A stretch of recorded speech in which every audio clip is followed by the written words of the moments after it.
دوسرا کام آپ نے یہ کرنا ہے. دیکھو اسلام نے ہمیں معاہدے توڑنے کا حکم دیا ہے یا پورے کرنے کا حکم دیا ہے؟ قرآن میں جہاں بھی جنتیوں کی صفت بیان ہوئی ہے نا، وہاں اللہ نے بیان کیا ہے والذین هم لاماناتہم وعہدہم راعون، یہ لوگ اپنے امانتوں اور معاہدوں کو پورا کرتے ہیں.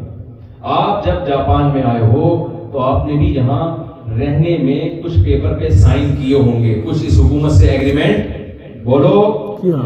اب آپ یہاں پیڑے تو کھا رہے ہو، لیکن آپ گورنمنٹ لا کی پابندی نہیں کر رہے، ٹائم پہ ٹیکس جمع نہیں کرا رہے، وہاں ڈنڈیاں مار رہے ہو آپ، تو کیا یہ اللہ اس کے رسول کی نظر میں اچھا کام ہو سکتا ہے؟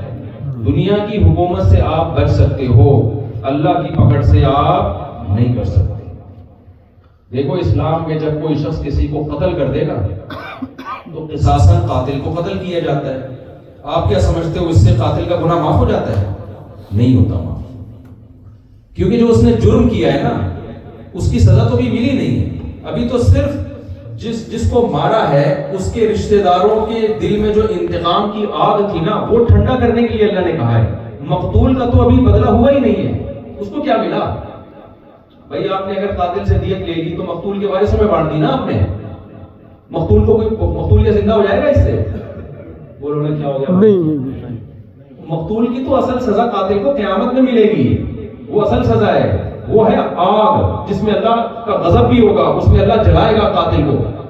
اس لیے علماء نے لکھا ہے کہ اگر کسی شخص نے کسی انسان کو قتل کیا تو اگر قاتل کو قتل بھی کر دیا جائے تو یہ عذاب سے بچنے کے لیے کافی نہیں ہے، بلکہ اس کو گڑگڑا کے اللہ کے سامنے اپنے جرم کی توبہ کرنی پڑے گی اس کو، کیونکہ اصل سزا تو اللہ دے گا آخرت میں، توبہ بھی کرنی پڑے گی اس کو، پھر معاف ہوگا یہ جرم.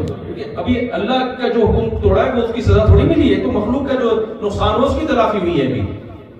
تو اسی طرح یاد رکھو جب یہاں آپ معاہدوں کی خلاف ورزی کرو گے تو ایک سزا تو وہ ہے جو گورنمنٹ آف جاپان دے گی آپ کو، وہ اصل سزا بولو اصل وہ ہوگی جو کون دے گا؟ اللہ نے دے گا. وہ افورڈ نہیں کر پاؤ. یہاں 2 نمبری بھی ہو سکتی ہیں، وہاں 2 نمبری نہیں ہوگی. تو اس لیے اپنے کیریکٹر کو، اپنے کردار کو یہاں ہمیں وہاں سے زیادہ ٹھیک کرنے کی ضرورت ہے. اپنے ملکوں میں تو سب ایک ہی جیسے ہیں. وہ اگر ٹوپی کرا رہا ہے تو آپ نے بھی تو ٹوپی کرائی تھی اس کو. کیا خیال ہے؟ ایک صاحب سے میں نے کہا غیبتیں بہت کرتے ہیں، اس نے کہا میری بھی تو لوگ صبح شام کر رہے ہوتے ہیں تو پلس مائنس کر کے سب برابر ہو جائے گا. کیا اس نے کہا سب پلس مائنس کر کے کیا ہو جائے گا؟ تو یہاں بھی ایسے ہی،